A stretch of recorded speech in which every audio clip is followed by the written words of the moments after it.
مولاي صل وسلم دائما أبدا على حبيبك خير الخلق كلهم مولاي صل وسلم دائما أبدا على حبيبك. Bismillahirrahmanirrahim. Assalamualaikum warahmatullahi wabarakatuh. Perkenalkan, nama saya Zulfikar Maswara dari kelas AS 5B. Membuat video ini bertujuan untuk memenuhi tugas resume kepanitiaan dan jurusita. Tanpa lama-lama, lanjut video. Bismillahirrahmanirrahim. Oke teman-teman, di sini saya akan menjelaskan perbedaan antara permohonan dan gugatan. Poin A, gugatan. Gugatan merupakan suatu surat tuntutan hak dalam permasalahan perdata yang di dalamnya mengandung suatu sengketa dan merupakan landasan dari pemeriksaan perkara yang diajukan kepada ketua pengadilan negeri, di mana salah satu pihak sebagai penggugat untuk menggugat pihak lainnya sebagai tergugat. Itu merupakan pengertiannya, guys. Poin B. Sedangkan permohonan menurut Yahya Harahap dalam bukunya Hukum Acara Perdata tentang gugatan, persidangan, penyitaan, pembuktian, dan putusan pengadilan memberi pengertian tentang permohonan sebagai suatu surat permohonan permasalahan perdata yang ditandatangani oleh permohon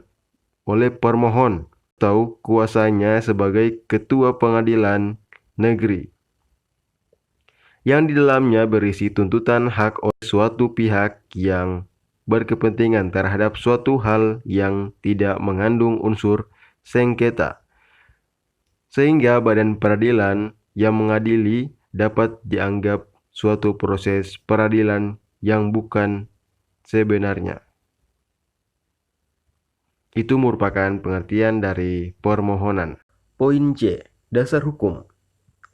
Dasar hukum gugatan dapat dilihat dari bentuknya. Bentuk gugatan terdapat dua macam, yaitu gugatan lisan dan gugatan tertulis. Dasar hukum mengenai gugatan diatur dalam pasal 118 ayat 1 Hair.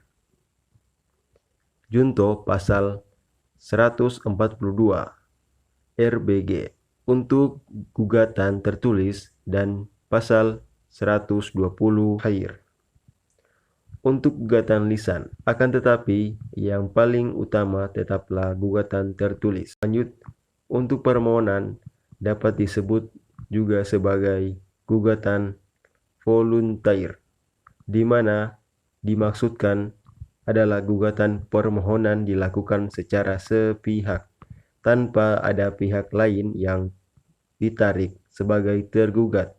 Landasan hukum permohonan merujuk pada ketentuan pasal 2 ayat 1 Undang-Undang Nomor 14 Tahun 1970 tentang ketentuan-ketentuan pokok kekuasaan kehakiman, Undang-Undang 14 Tahun 1970